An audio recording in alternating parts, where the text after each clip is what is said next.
Good morning everyone, কেমন আছো তোমরা সবাই? আশা করছি প্রত্যেকে ভালো আছো, আমরাও ভালো আছি। আজকের ভিডিওটা বাসি বিছানা থেকেই শুরু করছি। আর সকালবেলা এই যে জিরে ভিজানো জলটাও খেয়ে নিচ্ছি, ফ্রেশ হয়ে গেছি। একটু যাব ছাদে, আর ছাদেও চলে এসেছি দেখো। আর আগের দিনের না হাফ শুকনো জামা কাপড়গুলো ছিল, তো ভাবলাম যে রোদ্দুর রয়েছে সেই জন্য কিন্তু ছাদে মেলছি। আর এসে দেখছি মেঘলা করছে, কিন্তু প্রচুর পরিমাণে হাওয়া দিচ্ছে। তো ভাবলাম ঠিক আছে, হাওয়াতেই জামা কাপড়গুলো শুকিয়ে যাবে। জামা কাপড়গুলো মেলাও কমপ্লিট হয়ে গেছে, মধ্যেই না বৃষ্টি চলে এসেছিল। তো আবার তক্ষুনি জামা কাপড়গুলো কিন্তু আমাকে তুলতে হয়েছে, মানে কতটা খাটনি ভাবো। এতগুলো জামা কাপড় এ মাথা থেকে ও মাথা মেলে দিলাম, তারপরে আবার সাথে সাথে কিন্তু জামা কাপড়গুলো তুলতে হলো। আর ওয়েদারটা দেখেছো, আজকে পুরো মেঘলা করে গেল। মানে আমি জানলা দিয়ে দেখলাম রোদ্দুর রয়েছে, সেই জন্য ছাদে আসলাম।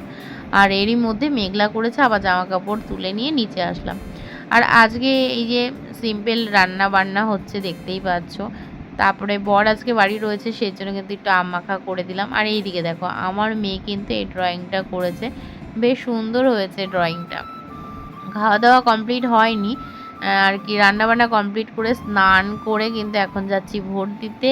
আর আমার ফাঁকা হাতটা তোমাদেরকে দেখাচ্ছি, যে দেখো আমার হাতে কিন্তু এখনো পর্যন্ত কালি আসেনি। মানে নেল পলিশ যেটা আর কি ভোটের পরানো হয়, সেটা এখনো পরানো হয়নি। তো এখন যাচ্ছি ভোট দিতে, এখন কিন্তু পুরো ডট 2টো বাজছে। তো ভোটের ওখানেও না প্রচুর লাইন ছিল। তো আমি কিন্তু 1.5 ঘন্টা দাঁড়িয়ে তারপরে ভোট দিয়ে এসেছি। আর এই যে আমার কিন্তু ভোট একদম ডান। তো 1.5 ঘন্টা পরে তারপরে কিন্তু বাড়িতে এসেছি, এসে খাওয়া দাওয়া করে তারপরে কিন্তু এই যে বসছি। আর আমার গণতান্ত্রিক অধিকার, তো সেটাই আবার তোমাদের সাথে শেয়ার করছি। আশা করি আজকে প্রত্যেকেই সেটা শেয়ার করেছে। তারপরে দেখো একটু রেস্ট করছি, আর এর মধ্যে না আমার ভীষণ পেটে ব্যথা করছিল। তো সেই জন্য মুখটা এরকম বাংলার পাঁচ হয়ে গেছে, শরীর ভালো না লাগলে যেটা হয় আর কি। তারপরে দেখো আমার মেয়েরা কিন্তু ড্যাশবোর্ড এঁকেছে, তো সেটাও আবার তোমাদের সাথে শেয়ার করলাম। যেটা আর কি যখন হয় তখন সেটা আঁকে আর কি। তারপরে দেখো নেল পলিশ দিয়ে হাতের মধ্যে ওরকমভাবে যেরকম ভোট দেয় সেরকমভাবে করেছে। আর একটু না ঠান্ডাও লেগেছে, কানে ব্যথা করছে, মানে শরীর একদমই ভালোই যাচ্ছে না।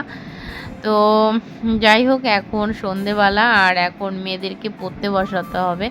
আর যতই শরীর খারাপ থাকুক না কেন, রেগুলারিটি মেনটেন করা ভীষণ জরুরি ওদের ক্ষেত্রে, পড়াশোনার ক্ষেত্রে। একদিন অফ গেলে কিন্তু পরের দিনও ওরা চায় যাতে না বসতে পারে। যাই হোক, এজন্য আমি ডেইলি যে ব্যাপারটা সেই ব্যাপারটা রেখে দিই, হাজারো প্রবলেম হলে। পড়ার মাঝখানে একটু ব্রেক নিয়েছে, আর এই যে ম্যাগি খাবে। তো আজকে ভাবলাম যে আমিও একটু ম্যাগি টেস্ট করি, তো ওদের থেকে একটু ম্যাগি আমিও নিয়েছি। তো চলো, আজকের ভিডিও এই পর্যন্ত রাখছি। সবাই খুব